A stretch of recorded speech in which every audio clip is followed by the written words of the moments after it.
Premissa número 3. A natureza não sabia do propósito racional das vidas humanas.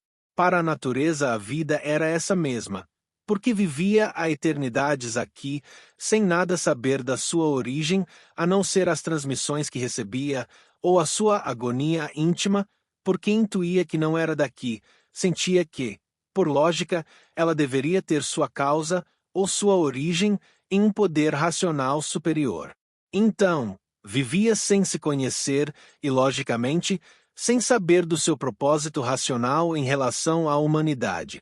Sem saber do propósito racional da evolução da humanidade que ela gerou, manteve e lapidou. Para a natureza, a humanidade servia aos seus interesses elétricos e magnéticos, tão somente. Por isso fazia e cuidava, ao seu jeito, da humanidade. Então, interesses destinados ou relacionados exclusivamente à matéria, à deformação. E com isso levava sua vida, organizando a vida aqui no chão, criando e comandando suas ferramentas por meio do pensamento e da imaginação.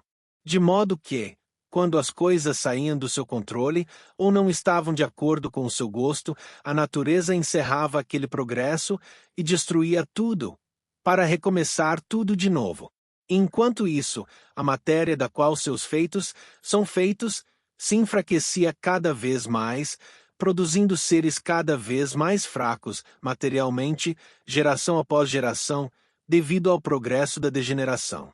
E foi aí que chegamos nessa civilização atual, e mais uma vez a natureza levou adiante o progresso dos seus feitos com o pensamento e a imaginação, e queria porque queria que a humanidade se comportasse de maneira satisfatória à sua vontade, atingindo o ponto da fraternidade universal.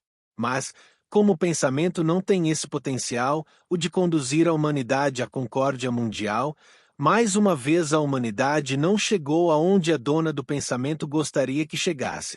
Com isso, ela deu um fim na fase do pensamento, encerrou com o progresso do animal racional, vindo daí a liquidação geral dessa já enfraquecida humanidade. Porque ela nada sabia do propósito racional da existência humana, ela nunca foi informada do propósito racional das vidas feitas por ela. Considerando assim, as vidas humanas, de forma puramente material.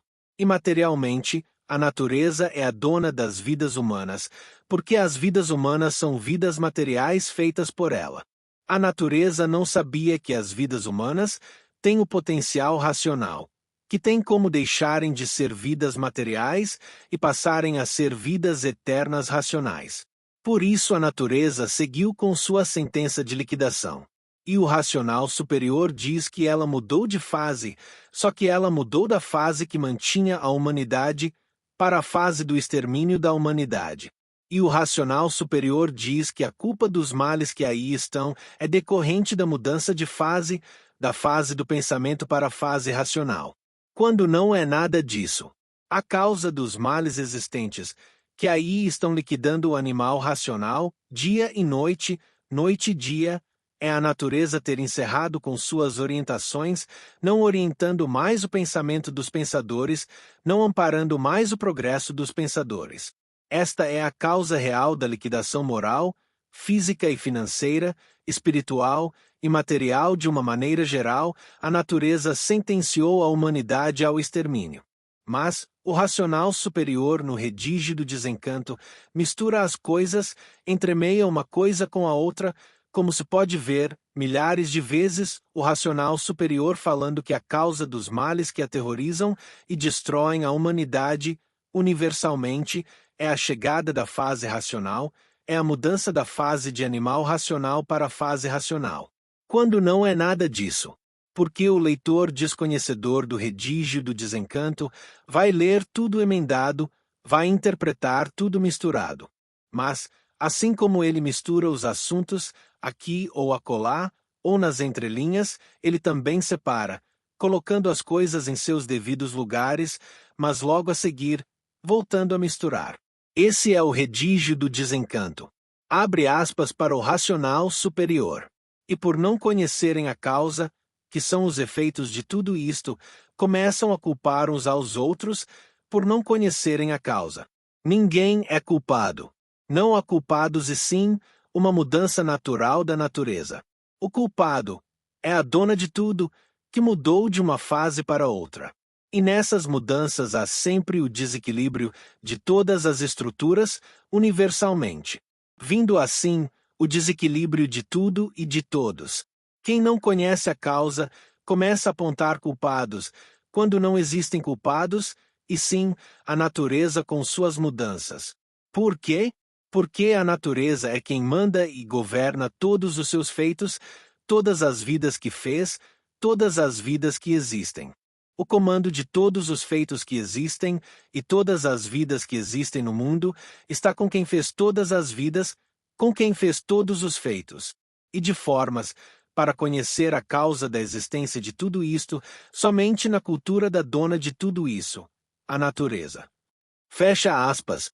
Então ele mistura, separa e volta a misturar. E nessas misturas está o jogo de cintura do racional superior com a natureza, está o respeito e a diplomacia. Como aí está a cultura racional, sendo colocada como sendo a cultura da natureza, porque veio para os domínios da natureza, mas não sendo do elétrico e nem do magnético, mas do mundo racional para a imunização dos feitos dela e para que ela passe a se conhecer racionalmente. Cabendo, portanto, ao estudante interpretar tudo de forma separada, para que venha ter o correto saber racional.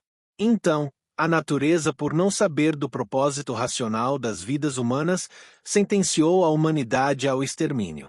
Foi quando veio a fase racional, veio Manuel se entender com a natureza e trazer para ela as informações necessárias, para ela passar a se conhecer e saber que a humanidade foi projetada pelo mundo racional como vidas provisórias, para poderem alcançar, após sua lapidação e preparação, a fase racional.